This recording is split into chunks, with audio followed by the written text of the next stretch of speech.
ফুলঝুরি পিঠা দেখতে শুধু দারুণ না, খেতেও অনেক মজার হয়। আপনি চাইলেই এই পিঠাটা বানিয়ে 1 মাস মতো সংরক্ষণ করে রাখতে পারেন, আর অনেকটা সময় ধরেও মুচমুচে থাকে।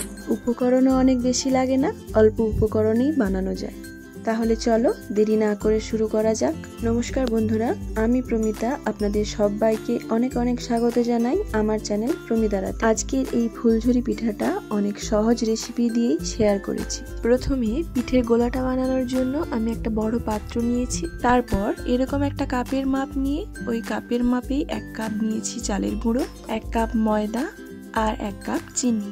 3টে জিনিসই সমানভাবে নিয়ে নেওয়ার পর ব্যাটারটাতে অল্প অল্প জল দিয়ে ভালো করে একটা মিশ্রণ বানিয়ে নেব। এখানে জলের পরিবর্তে আপনারা নর্মাল টেম্পারেচারে থাকা দুধও ব্যবহার করতে পারেন। এইভাবেই পুরো মিশ্রণটা খুব ভালোভাবে মেখে নিতে হবে। তবে এমনভাবে মিশ্রণটা বানাতে হবে যাতে মিশ্রণটা একদম পাতলা বা খুব ঘন না হয়।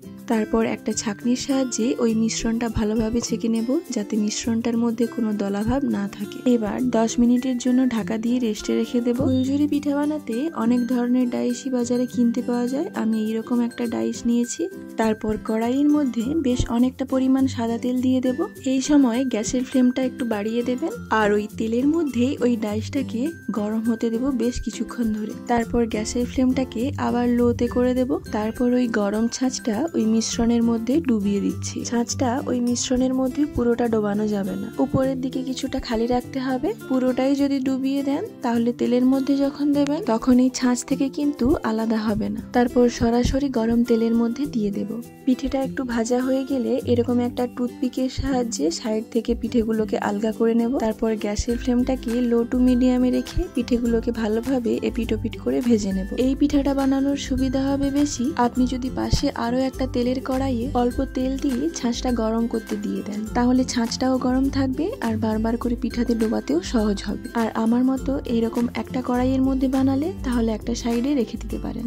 লোহার এই ছাঁচটাকে ভালো করে গরম করে তারপর ওই মিশ্রণের মধ্যে ডোবাতে হবে। ঠিক একই রকম প্রসেসে আমি সমস্ত পিঠেগুলোই ভেজে নিয়েছি। আর অল্প একটু মিশ্রণ দিয়েই অনেকগুলো পিঠেই বানানো যায়। বাড়িতে থাকা মাত্র 3টি উপকরণ দিয়েই যে কেউ এই পিঠা বানিয়ে ফেলতে পারবেন। আমার এই পিঠেটা শেখা আমারই এক ননদের কাছ থেকে। একবার দেখে নিলে এই পিঠাটা বানাতে খুব একটা কষ্ট করতে হয় না। এইভাবেই খুব মুচমুচে করে ভেজে নিলে আপনি 1 মাস মতো সংরক্ষণ করেও রাখতে পারেন। ভিডিওটা কেমন লাগলো অবশ্যই কমেন্ট করে জানাবেন। ভালো লাগলে লাইক, কমেন্ট, শেয়ার, সাবস্ক্রাইব করতে ভুলবেন না। আর ফেসবুক, ইনস্টাগ্রাম থেকে দেখে থাকলে পেজটিকে ফলো করে পাশে থাকার অনুরোধ রইল।